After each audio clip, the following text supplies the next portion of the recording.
السلام علیکم listeners, please channel کو سبسکرائب کیجیے اور بیل آئیکن کو ضرور پریس کیجیے تاکہ ہر نئے آنے والے ناول کی اپڈیٹ آپ کو ملتی رہے۔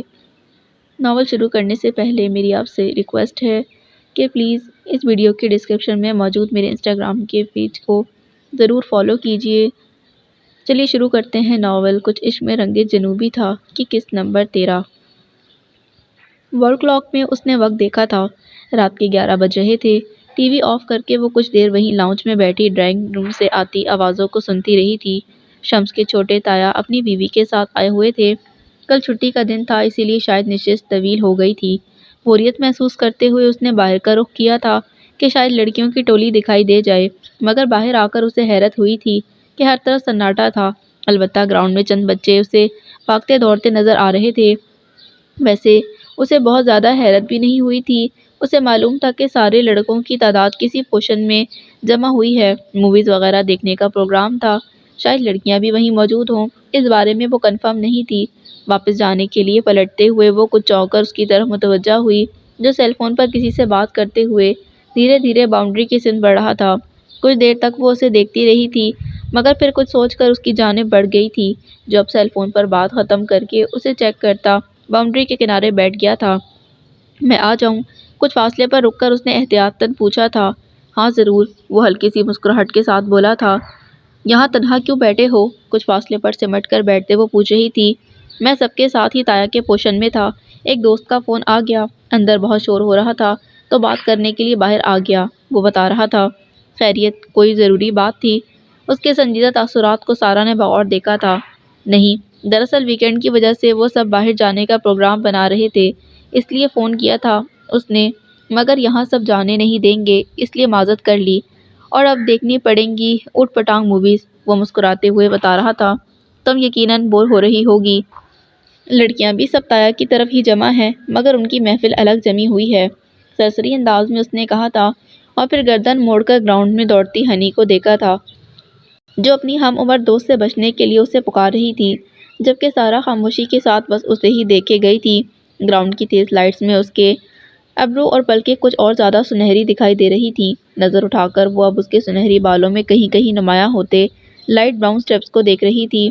ہنی کو تاکید کرتے ہوئے وہ اس کی طرف متوجہ ہوا تھا۔ کیا ہوا؟ اس طرح کیا دیکھ رہی ہو؟ حیرانی کے ساتھ اسے دیکھتے ہوئے وہ مسکرایا بھی تھا، جس پر وہ اس کے چہرے سے نظریں ہٹا گئی تھی۔ تایا جان اور تائی جان ابھی گھر میں ہی ہیں؟ وہ پوچھ رہا تھا۔ ظاہر ہے، ورنہ تمہارے بھائی نے مجھے یہاں ٹک کر بیٹھنے دینا تھا، وہ خوشمگی لہجے میں بولی تھی۔ وہ مصروف ہے، لیکن ان کے مخبر کی طرف سے خبردار رہو، وہ مسکراتے ہوئے بولا تھا۔ مومو کی بات کر رہا ہوں، چچی جان کی طبیعت ٹھیک نہیں تو وہ اپنے پوشن میں ہی قید ہے، اس کی سوالیہ نظروں پر وہ مزید بولا تھا۔ تم جانتے ہو مجھے بہت زیادہ شرمندگی محسوس ہوئی تھی۔ سارا کے سنجیدہ لہجے پر وہ الجھی نظروں سے اسے دیکھنے لگا تھا۔ مجھے معاف کر دینا کہ میری وجہ سے تم ڈسٹرب ہوئے، مگر مجھے معلوم نہیں تھا کہ تم اچانک آ کر اخبار مجھ سے لے لو گے، وہ معذرت خواہانہ انداز میں بولی تھی۔ ایسا مت کہو سارا، اور نہ ہی تمہیں شرمندہ ہونے کی ضرورت ہے، اس اخبار کو دیکھنے یا نہ دیکھنے سے کیا فرق پڑ سکتا ہے؟ یہاں تو ہر روز ایسی خبریں دیکھنے اور سننے کو ملتی ہیں، میں ایسی دنیا میں رہتا ہوں، نہ میں اپنی آنکھیں بند رکھ سکتا ہوں اور نہ ہی اپنی سماعتوں پر پہرے لگا سکتا ہوں۔ ہر دن ایسے حادثات رونما ہوتے ہیں، ہر دن ان تلخ سچائیوں کا سامنا ہر شخص کو کرنا پڑتا ہے۔ ایسا کون سا دن ہوتا ہے جب کسی معصوم کو درندگی کا نشانہ نہیں بنایا جاتا؟ بربریت کی مثالیں کھلی پڑی ہیں، وہ شدید تعصب زدہ لہجے میں بولا تھا۔ مجھے سمجھ نہیں آتا کہ انسانیت کو روننے والے کس طرح یہ بھول جاتے ہیں کہ انہیں ایک دن موت کا مزہ بھی چکھنا ہے، کس عذاب کا انہیں سامنا کرنا ہوگا۔ وہ نہیں جانتے کہ اس دنیا میں تو معافی کی گنجائش ہے، اس دنیا میں انسان کو اللہ اتنی ہی سزا دے گا جسے وہ برداشت کر لے گے، مگر اس سزا کی سختی سوچ سے بھی باہر ہے جو دوسرے جہاں میں منتظر ہوگی۔ خوفزدہ لہجے میں بولتے ہوئے وہ اس کی طرف متوجہ ہوئی تھی، جو بالکل خاموش خلا میں نظریں جمائے بیٹھا تھا۔ جانتے ہو، تمہیں کامیاب زندگی گزارتے دیکھ کر میرا دل بہت خوش ہوتا ہے، میں خدا کی بہت شکر گزار ہوں، وہ بغور اسے دیکھتے ہوئے بولی تھی۔ میں بھی اللہ کا شکر گزار ہوں، یہ جانتے ہوئے بھی کہ میں اس قابل بھی نہیں کہ اس کی لاتعداد نعمتوں پر اس کا شکر ابھی ادا کر سکوں، وہ گہری سانس بھر کر بولا تھا۔ سب کچھ قبول کرنے کے باوجود میں آج بھی ایک سروائیور ہوں۔ ایک وقت تھا جب میرے لیے بہت مشکل تھا اپنے اضطراب، اپنے محسوسات کو چھپا کر زندہ رہنے کے لیے، زندگی کی طرف آنے کے لیے جدوجہد کرنا۔ اب اپنے ارد گرد نظر ڈالتا ہوں تو اس سے زیادہ اذیتیں اور تکلیفیں دیکھتا ہوں جنہیں ماضی میں برداشت کر چکا ہوں۔ اس کی مدھم آواز پر وہ خاموش رہی تھی۔ تبھی وہ دونوں اس جانب متوجہ ہوئے جہاں سے شیش کو پکارا گیا تھا۔ جاؤ، تمہارا بلاوا تو آ گیا، بولتے ہوئے وہ اٹھی تھی، جبکہ شیش بھی ریسٹ واچ پر نظر ڈالتا اٹھ کھڑا ہوا۔ ہنی کو بھی اپنے ساتھ لے جاؤ، اسے تاکید کرتے وہ اب ہنی کو ہی اپنی طرف بلا رہا تھا۔ میں بھی چلوں تمہارے ساتھ وہاں؟ وہ کچھ جھجک کر بولی تھی۔ ہرگز نہیں، اس نے فوراً ہی انکار کیا تھا۔ میں تم سب کے ساتھ بیٹھ کر مووی تھوڑا ہی دیکھوں گی، تمہاری کزنز وہاں ہیں، ان کے پاس بیٹھوں گی۔ ویسے بھی جب وہ مجھے بلانے آئی تھی تو میں تمہارے تایا تائی کی خاطر مدارت میں لگی تھی۔ وہ کچھ ناراضی سے جتا رہی تھی۔ میں منع کر چکا ہوں کیونکہ میں نہیں چاہتا کہ تم سب کی نظروں میں آؤ۔ اس کے سنجیدہ لہجے پر وہ حیران ہوئی تھی۔ کیا مطلب؟ مطلب جاننا ضروری نہیں۔ باؤنڈری کے پاس آتی ہنی کو اٹھا کر وہ سارا کے قریب کھڑا ہوتے بولا تھا، کسی کی پراپرٹی نہیں ہوں میں جو یہ پابندیاں برداشت کروں گی۔ تم ہوتے کون ہو مجھے روکنے والے؟ شدید ناگواری کے ساتھ بولتے ہوئے ہنی کا ہاتھ پکڑ کر آگے بڑھ گئی تھی۔ تم مجھ سے پوچھ رہی ہو میں ہوتا کون ہوں؟ اس کی مسکراتی آواز پر رکے بغیر ہی سارا نے اسے گھورا تھا جو تایا کے پوشن کی طرف بڑھتے اس سے مخاطب تھا۔ یاد رکھنا سارا، تم نے مجھ سے یہ سوال کیا تھا۔ مسکراہٹ چھپائے وہ کچھ دھمکانے والے انداز میں بولا تھا جبکہ وہ نخوت سے سر جھٹکتی آگے بڑھ گئی تھی۔ رمضان المبارک کا چاند نظر آنے پر جو خوشی کی لہر اس گھر میں دوڑی تھی وہ دیکھنے کے قابل تھی۔ گھر کے سب چھوٹے بڑے ہم عمر افراد ایک دوسرے کو مبارکباد دینے کے لیے پرجوش تھے۔ سدرا بھی شمس کے ساتھ ان کے تایا چچا کی طرف گئی تھی جبکہ وہ لڑکیوں کے ساتھ ہی باہر نکل آئی تھی ارد گرد بکھری رونق کا جائزہ لینے کے لیے۔ مسجد کے لاؤڈ سپیکر نئے سرے سے بیدار ہو رہے تھے۔ مغفرت کے مہینے کی اس آمد نے اسے بہت کچھ یاد دلایا تھا۔ اتنے سارے مسکراتے چہروں کے درمیان اسے اپنی ذات ایک دم تنہا محسوس ہوئی تھی۔ اس وقت شدت کے ساتھ اپنے ماں باپ یاد آ رہے تھے جو اس سے بہت دور جا چکے تھے، مگر ان کی آوازیں اسے سنائی دے رہی تھیں۔ بمشکل ضبط کیے وہ ان سب لڑکیوں کے درمیان رکنے کی کوشش کرتی رہی تھی، مگر کب تک؟ بہت خاموشی کے ساتھ سب کی نظروں سے بچتی وہ تیزی سے اپنے پوشن کی سمت بڑھی تھی، اس بات سے انجان کے ایک نگاہ وہاں ایسی تھی جس سے وہ اپنا درد چھپا بھی نہیں سکی تھی۔ لاؤنج میں آتے ہوئے شیش نے اسے دیکھا تھا جو صوفے پر ہی موجود گھٹنوں میں چہرہ چھپائے لرز رہی تھی۔ گھٹی گھٹی سسکیوں کے درمیان اسے اپنے سر پر ایک ہاتھ کا لمس محسوس ہوا تھا جو اس نے سر اٹھا کر دیکھا تھا، جبکہ اس کی سرخ آنکھوں میں تیرتے درد کو محسوس کرتے ہوئے شیش کے دل کو کچھ ہوا تھا۔ اس کے سسکتے بھیگے چہرے کو دیکھتے اس کا دل چاہا تھا کہ سب کچھ بھلا کر اسے اس کے ہر درد کو اپنے سینے میں چھپا لے۔ سارا، اس طرح رو کر تم اپنے ماں باپ کو تکلیف نہ پہنچاؤ، وہ تم سے دور نہیں ہیں، تمہارے دل میں زندہ ہیں۔ اس کے سامنے نیچے کارپٹ پر وہ گھٹنوں کے بل بیٹھا سمجھانے والے انداز میں بولا تھا، مگر وہ اس وقت کچھ سننے کی حالت میں نہیں تھی۔ چہرہ ہاتھوں میں چھپائے وہ مزید شدت سے رو رہی تھی اور وہ پریشان نظروں سے اسے دیکھتے ہوئے کچھ کر بھی نہیں پا رہا تھا۔ میں بھابھی کو بلاؤں؟ وہ سوال کر رہا تھا اور اس کے جواب کا انتظار کیے بغیر تیزی سے وہاں سے جانا چاہتا تھا، مگر اس وقت رکنا پڑا جب سدرا اسے آتی دکھائی دی تھی۔ سارا، لاؤنج میں آتے ہوئے سدرا نے ہول کر اسے دیکھا جو ان کی آواز پر ایک جھٹکے سے اٹھ کر بھاگتی ان کے گلے سے جا لگی تھی اور اس طرح بے سے روئی کہ سدرا بھی اسے سنبھالنے کی بجائے ضبط کھو بیٹھی تھی۔ دوسری جانب شیش نے صورتحال میں، جبکہ شمس بھی وہاں موجود تھے، کہیں جانے کی کوشش نہیں کی تھی، نہ ہی ان کی تیز اور کڑی نظروں سے چھپنے کی کوشش کی تھی۔ تبھی وہاں مومو کی والدہ نے آگے بڑھ کر ان دونوں بہنوں کو سنبھالا تھا۔ کچھ دیر میں صورتحال سنبھل گئی تھی۔ سارا کے چہرے پر نظر ڈال کر اس نے سکون کا سانس لیا تھا اور پھر وہاں سے جاتے ہوئے ایک تعصب بھری نظر شمس پر ڈالی تھی جو اپنے چچا سے باتوں میں مصروف تھے۔ ان کے رویے کے بارے میں سوچتے ہوئے اس کے دل پر بوجھ آ گرا تھا۔ کیا ہو جاتا اگر وہ سدرا کو تسلی دیتے ہوئے ذرا سی ہمدردی کا مظاہرہ سائرہ کے ساتھ بھی کر لیتے، یا کچھ بھی نہیں کرتے، بس اس کے سر پر ہاتھ ہی رکھ دیتے؟ مگر وہ منتظر ہی رہا تھا۔ اس کے چچا نے سدرا اور سارا دونوں کے ہی سر پر ہاتھ رکھ کر یہ کام کر دیا تھا، مگر جو امید اسے اپنے بڑے بھائی سے تھی وہ ایک لمحے میں ہی نا امیدی میں بدل گئی تھی۔ کم از کم سارا کی ایسی ٹوٹی بکھری حالت میں تو توقع نہیں رکھتا تھا کہ شمس اس کے لیے اس وقت سخت اور کٹر رہیں گے۔ عصر کی نماز کے بعد کچن کی سمت آتے ہوئے اسے ڈور بیل نے متوجہ کیا۔ گلاس ڈور کے پیچھے اسے شان اور شاہ رخ کے چہرے نظر آ رہے تھے۔ روزے دارو، اللہ کو مانو، کیوں یہ ادائیں دکھا کر ایمان خراب کرتے ہو؟ شاہ رخ کی چہکتی آواز پر وہ مشکل خاموشی اختیار کرتی واپس کچن کی طرف بڑھ گئی تھی۔ آپی، آپ نماز پڑھ لیں، میں جب تک یہاں سب دیکھ لیتی ہوں، اس نے کہا تھا۔ ہاں، بس یہ بیسن تیار کر لوں تاکہ نماز کے بعد فوراً ہی پکوڑوں کی تیاری شروع ہو جائے، وہ مصروف انداز میں بولی تھی۔ اتنا بیسن آپی؟ بہت ہو جائے گا یہ، اس نے حیرت سے کہا تھا، تمہارے سامنے کل ہی 2-3 طرف سے پکوڑوں کی فرمائش آ گئی تھی۔ میرے ہاتھ کے بنے پکوڑے یہاں سب کو بہت پسند ہیں، تو ظاہر ہے سارے پورشنز میں پکوڑوں کی اور فروٹ چاٹ کی کافی مقدار جائے گی۔ اور پھر یہ ہے بھی پہلا روزہ، سدرا نے تفصیل بتائی تھی۔ ٹھیک ہے، تو پھر میں ابھی سے فروٹ کاٹ لیتی ہوں۔ ٹیبل پر رکھے فروٹس کا جائزہ لیتی وہ بولی تھی، یہ زیادہ اچھا ہوگا، وہ بولی تھی۔ ویسے روزہ تو ٹھیک سے گزر رہا ہے نا، کوئی مسئلہ ہے تو جا کر آرام کرو۔ سدرا نے مسکراتے ہوئے اس کے سفید دوپٹے میں کے چہرے کو دیکھا تھا۔ روزہ میرا بالکل ٹھیک گزر رہا ہے، اور کتنا آرام کروں، آپ نے کوئی کام کرنے ہی کب دیا ہے، حالانکہ روزہ آپ کا بھی ہے، مگر لگی ہیں مسلسل، وہ مسکراتے ہوئے بولی تھی۔ یہ دونوں بھی آ چکے ہیں، افطار کے لیے کوئی نہ کوئی فرمائش ضرور آئے گی۔ وہ شاید خود سے ہی مخاطب تھی، اس لیے وہ خاموشی سے فروٹ کاٹنا شروع کر چکی تھی۔ میں نماز پڑھنے جا رہی ہوں، اور شاہی کو یاد دلا دوں کہ اس نے شکنجبی بنانی ہے۔ وہ کیسے بنائے گا، میں بنا لیتی ہوں۔ سارا نے حیرت سے انہیں دیکھا تھا۔ بنانے کو تو میں بھی بنا لوں، مگر رمضانوں میں ایک یہی کام وہ بہت دل سے کرتا ہے، اسے شوق بھی ہے۔ ویسے آج ٹیسٹ کرنا بہت زبردست شکنجبی بناتا ہے۔ شمس کو اتنی پسند ہے کہ عام دنوں میں بھی اکثر اس سے فرمائش کر کے بنواتے ہیں۔ سدرا اس پر انکشاف کرتی کچن سے نکل گئی تھی، جبکہ وہ ہنی کی طرف متوجہ ہو گئی تھی۔ میں بھی آپ کے ساتھ فروٹس کاٹوں، وہ اپنی خدمات پیش کر رہی تھی۔ نہیں، تم صرف کھاؤ، کیا لوگی، انگور یا کچھ اور؟ اس نے پوچھا تھا۔ پاپا کہتے ہیں روزے کا احترام کرنا چاہیے اور روزے دار کے سامنے کچھ نہیں کھانا چاہیے۔ آپ کا روزہ ہے تو پھر میں آپ کے سامنے کیسے کھاؤں؟ اس کی معصومیت سے کہنے پر سارا نے دھیرے سے ہنستے اس کے چہرے کو چوما تھا۔ کوئی بات نہیں، میں اجازت دے رہی ہوں، تم دوسری طرف منہ کر کے کھا لو۔ کیلا چھیل کر اسے تھماتے اس نے خود ہی ہنی کا رخ شانوں کے سے پکڑ کر دوسری جانب کر دیا تھا۔ ہاں ہنی، تم نے روزہ نہیں رکھا؟ کچن میں آتے شاہ رخ نے مصنوعی حیرانی کے ساتھ ہنی کو گھورا تھا۔ میں جب بڑی ہوں گی تبھی تو روزہ رکھوں گی، وہ اٹھلا کر بولی تھی۔ چھوٹی ہو مگر باتیں خوب بڑی بڑی کرنی آتی ہیں، پوری کی پوری اپنی خالہ پر چلی گئی تم۔ ہنی کو گھرکتے ہوئے وہ سارا کے سامنے ہی ٹیبل کے دوسری جانب بیٹھ گیا تھا۔ چلو بھاگو اب یہاں سے، ظالم سماج کبھی تو تنہا چھوڑ دیا کرو۔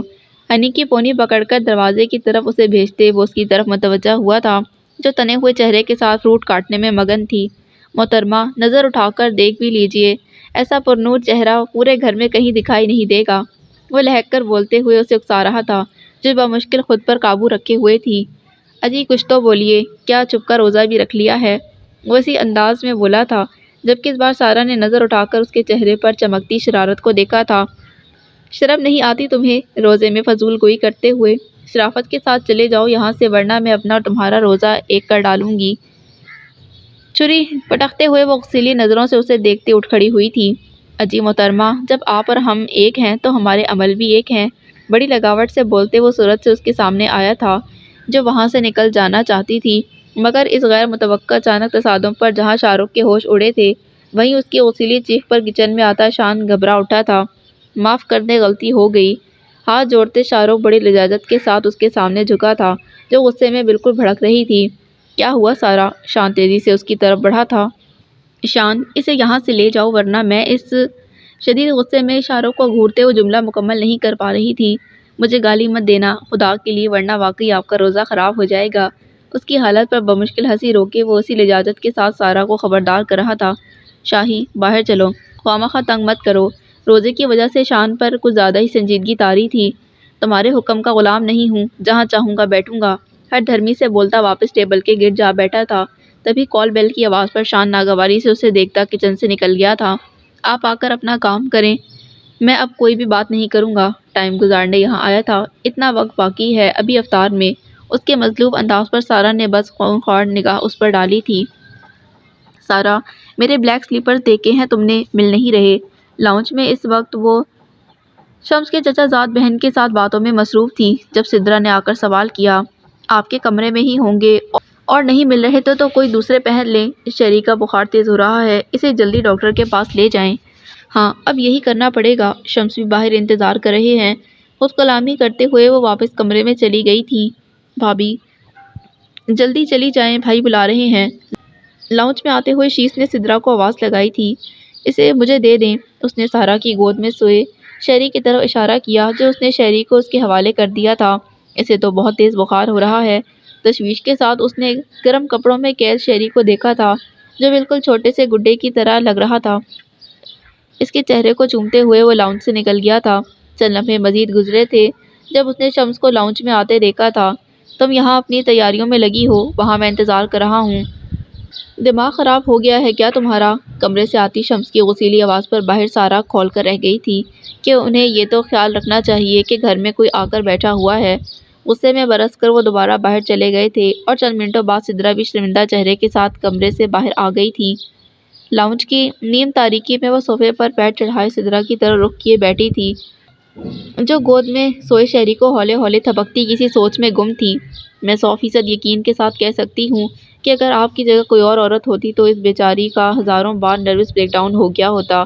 یہ ان کی خوش نصیبی ہے کہ آپ جیسی عورت ان کی زندگی میں موجود ہے۔ وہ مدھم مگر ناگوار لہجے میں بول رہی تھی۔ مجھے تو سمجھ نہیں آتا کہ آپ کس طرح انہیں برداشت کرتی ہیں۔ انہیں تو یہ تک معلوم نہیں کہ 4 لوگوں کے سامنے کس طرح اپنی بیوی کو مخاطب کرنا چاہیے۔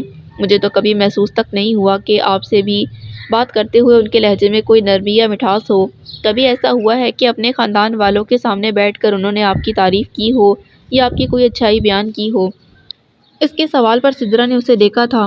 شاید اس کی ضرورت ہی نہیں تھی۔ سب مجھے جانتے ہیں، میں جانتی ہوں کہ سب میرے سامنے اور پیچھے بھی میرے لیے اچھا ہی بولتے ہیں، وہ مدھم آواز میں بولی تھی۔ کیوں ضرورت نہیں؟ بالکل ضرورت ہوتی ہے۔ ساری دنیا آپ کے بارے میں اچھا سوچے یا برا کہے کوئی زیادہ فرق نہیں پڑتا، لیکن ایک بیوی کے لیے اس کے شوہر کا صرف ایک تعریفی جملہ کیا حیثیت رکھتا ہے، کیا آپ نہیں جانتی یا جاننا نہیں چاہتی؟ وہ اپنے لفظوں پر زور دے کر پوچھ رہی تھی۔ اتنی ذرا سی باتوں کو محسوس کرنا نہیں چاہیے سارا۔ اتنی ذرا سی باتیں جو میں محسوس کرتی ہوں وہ میرے لیے ذرا سی ہو سکتی ہیں مگر آپ کے لیے اہم ہیں۔ آپ ان کے لیے اپنے آپ کو بھی نظر انداز کر دیتی ہیں۔ ٹھیک ہے وہ آپ کے شوہر ہیں، آپ ان کی فرما بردار ہیں، لیکن اپنی فرما برداری کا ناجائز استعمال آپ انہیں کیوں کرنے دیتی ہیں؟ آپ ان کے لیے اپنے آپ کو بھی نظر انداز کر دیتی ہیں۔ ٹھیک ہے وہ آپ کے شوہر ہیں، آپ ان کی فرما بردار ہیں، لیکن اپنی فرما برداری کا ناجائز استعمال آپ انہیں کیوں کرنے دیتی ہیں؟ سب کو یہ نظر آتا ہے کہ اس گھر میں آنے کے بعد کس طرح آپ نے اس گھر کو سنبھالا ہے، مگر کوئی یہ نہیں جانتا کہ اس گھر کے لیے کسی بھی قسم کے فیصلے کا اختیار آپ کو حاصل ہی نہیں ہے، یہاں تک کہ انہوں نے اپنے بچوں کے لیے بھی ہر فیصلہ کرنے کا حق صرف اپنے پاس محفوظ رکھا ہے۔ ابھی کچھ دن پہلے کھانے کے دوران انہوں نے اچانک آپ کو اطلاع دی تھی کہ وہ ہنی کا اسکول چینج کر دیں گے۔ اپنا فیصلہ سنا کر نہ انہوں نے آپ کی کوئی رائے مانگی اور نہ ہی سوال کرنے کا وقت دیا، ایسا ہی ہوا تھا نا؟ اس کے سوال پر سدرا نے اسے دیکھا ضرور مگر کچھ بول نہیں سکی تھی کہ وہ درست کہہ رہی تھی۔ سب کچھ چھوڑیں، آپ کو تو اپنی مرضی اپنے لیے بھی استعمال کرنے کی جرات نہیں، اس ڈر سے کہ کہیں آپ کے شوہر ناراض نہ ہو جائیں۔ ساری خواتین گھر کے کاموں سے فراغت کے بعد باہر واک کر رہی ہوتی ہیں یا مل بیٹھ کر باتیں کر رہی ہوتی ہیں، مگر ان سب میں آپ نہیں ہوتی۔ کبھی ان کے صبح آفس جانے کے لیے کپڑے تیار کر رہی ہوتی ہیں یا ان کے بچوں کی خدمت کر رہی ہوتی ہیں یا بھاگ دوڑ کر ان کے ہی کسی حکم کی تعمیل میں لگی ہوتی ہیں۔ سب کچھ اپنی جگہ پرفیکٹ رکھنے میں، سب کو خوش رکھنے کے جتن کرنے میں آپ اپنی ذات کو ہی بھول گئی ہیں۔ کبھی سوچا ہے آپ نے کہ آپ خود کہاں موجود ہیں ان کے لیے؟ آپ نے اپنی خواہشات کو، اپنے دل کو بالکل ہی مار دیا ہے۔ بدلے میں آپ کے ساتھ وہ کیا کرتے ہیں؟ 2 منٹ میں آپ کی ساری خدمت گزاریاں بھول کر لتاڑ دیتے ہیں، وہ شدید ناگوار لہجے میں بول رہی تھی۔ ذرا سی دیر یا کوئی بھول چوک ہو جائے تو وہ آپ کے لیے بھی اپنا غصہ نہیں پی سکتے۔ آج بھی غصے میں برسنے سے پہلے انہوں نے یہ لحاظ رکھنے کی کوشش نہیں کی کہ ان کی ہی چچا زاد بہن گھر میں موجود ہے۔ غصہ اتارنا ہی ہے تو ذرا آواز ہی ہلکی کر لیتے، مگر نہیں۔ تلخی سے سر جھٹک کر وہ چند لمحوں کے لیے خاموش ہوئی تھی۔ ہو سکتا ہے ان کے خاندان والے اس چیز کے عادی ہوں، مگر میں نے کیسے یہ برداشت کیا ہے یہ میں ہی جانتی ہوں۔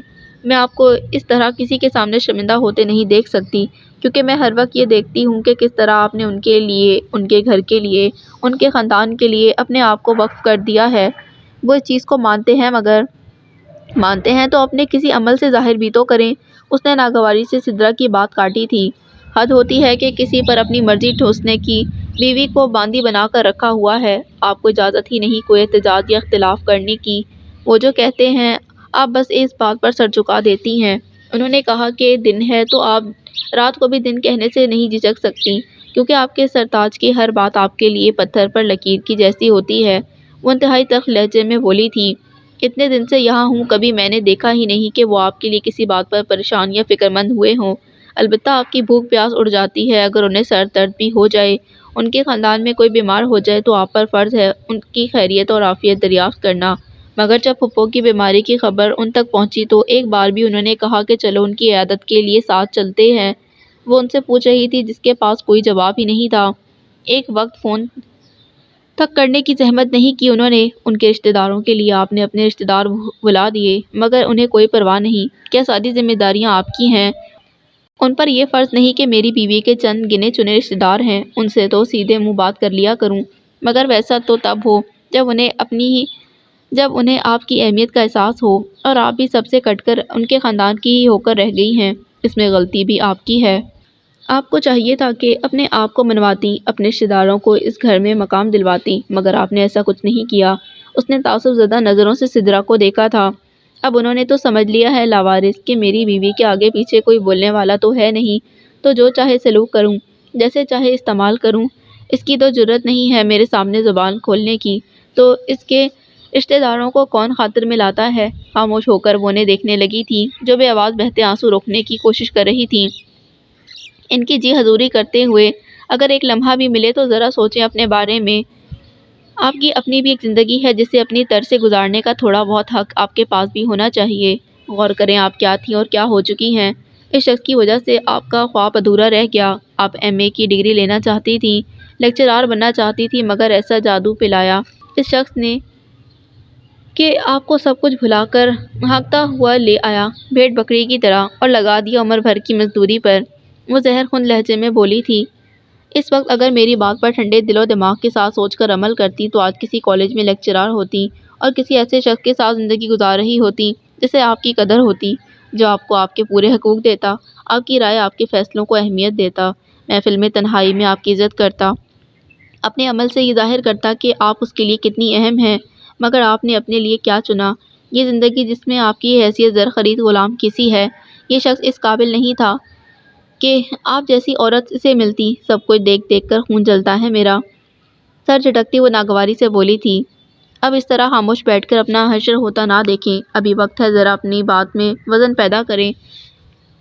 ستی ساوتری قسم کی بیوی بن کر جتنا عرصہ گزار لیا آپ نے وہ کافی ہے۔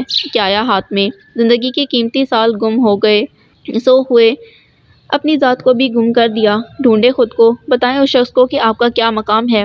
سرد لہجے میں بولتی وہ اٹھی تھی اور ان کی جانب دیکھے بغیر وہاں سے چلی گئی۔ سدرا ساکت بیٹھی سوچتی رہی تھی کہ وہ کتنی گہری نظر رکھتی ہے ان پر، ان کی زندگی پر۔ جو باتیں وہ کہہ رہی تھی ان کے بارے میں کبھی سوچنے کا انہیں وقت ہی نہیں ملا تھا، اور اب جب وہ سوچنا چاہ رہی تھی تو دماغ معاف ہو رہا تھا۔ پتہ نہیں کتنی دیر بعد وہ اس قابل ہوئیں کہ اٹھ کر کمرے کی سمت جا سکیں۔ دروازے پر ہوتی بلند دستک نے اسے بیدار کیا۔ وال کلاک میں وقت دیکھتے ہوئے وہ ہڑبڑا کر اٹھ بیٹھی تھی کہ سحری کا وقت ہو گیا تھا، اور آج بھی وہ الارم آف کر کے بے خبر ہو گئی تھی۔ میں اٹھ گئی ہوں، آتی ہوں 2 منٹ میں۔ بیڈ سے اٹھتے ہوئے اس نے سدرا کو آواز دی تھی جو آج بھی اسے بیدار کرنے اوپر آئی تھی۔ واش روم کی طرف جاتے اسے اندازہ ہوا تھا کہ وہ اب شیز کے کمرے کا دروازہ تپتپا رہی تھی۔ کچن میں آتے ہوئے اسے مزید شرمندگی ہوئی تھی کہ سحری کا سارا انتظام وہ تنہا ہی کر چکی تھی، بس ٹیبل پر سب کچھ رکھنا تھا، جو کہ یہ کام اس نے سرعت سے کرنا شروع کر دیا۔ مگر ایک چیز نے اسے بری طرح چونکایا کہ سدرا بالکل خاموش تھی۔ ان کے چہرے کے تاثرات اس قدر سنجیدہ تھے کہ وہ خود انہیں مخاطب کرنے کی ہمت نہیں کر سکی تھی۔ کچھ ہی دیر میں سب سحری کے لیے جمع ہو گئے اور حسب معمول ہلکی پھلکی باتوں کے درمیان سحری کھانا شروع کر دی تھی، جبکہ وہ خاموشی کے ساتھ چوری چوری سدرا کو دیکھ رہی تھی جو بے چین ہوتے شہری کو سنبھالتے بامشکل ہی کچھ کھا پا رہی تھی۔ شہری کو مجھے دے دیں، اس نے مدھم آواز میں انہیں مخاطب کیا۔ نہیں، رہنے دو، اس نے بھی قسم کھائی ہوئی ہے مجھے بے سکون کرنے کی۔ سدرا کے تلخ لہجے پر جہاں وہ دنگ ہوئی وہاں باقی سب بھی چونک اٹھے تھے۔ سارا اور شیز، تم دونوں اپنے کمرے میں انٹر کام نکال کر پھینک دو، مجال ہے جو اس کی آواز سے نیند ٹوٹ جائے۔ جب مجھے ہی اوپر جا کر دروازے پیٹنے ہیں تو ضرورت کیا ہے انٹر کام کے بگھیڑوں کی؟ یکدم ہی وہ جس طرح بولی تھی اس بار سبھی دنگ رہ گئے تھے ان کے تیور دیکھ کر۔ سوری، میں کل سے احتیاط کروں گا، شیز نے شرمندگی کے ساتھ کہا تھا، جبکہ شمس نے ایک بار پھر انہیں دیکھا تھا جنہوں نے شیز کی معذرت پر کوئی توجہ نہیں دی تھی۔ بھابھی، آپ کی طبیعت ٹھیک ہے؟ مجھے تو لگ رہا ہے آپ رات میں سوئی بھی نہیں۔ کچھ دیر بعد شاہ رخ نے سنجیدگی سے ان سے سوال کیا تھا، کمال ہے، تمہیں یہ کیسے محسوس ہو گیا؟ کسی اور نے تو یہ محسوس کرنے کی زحمت نہیں کی۔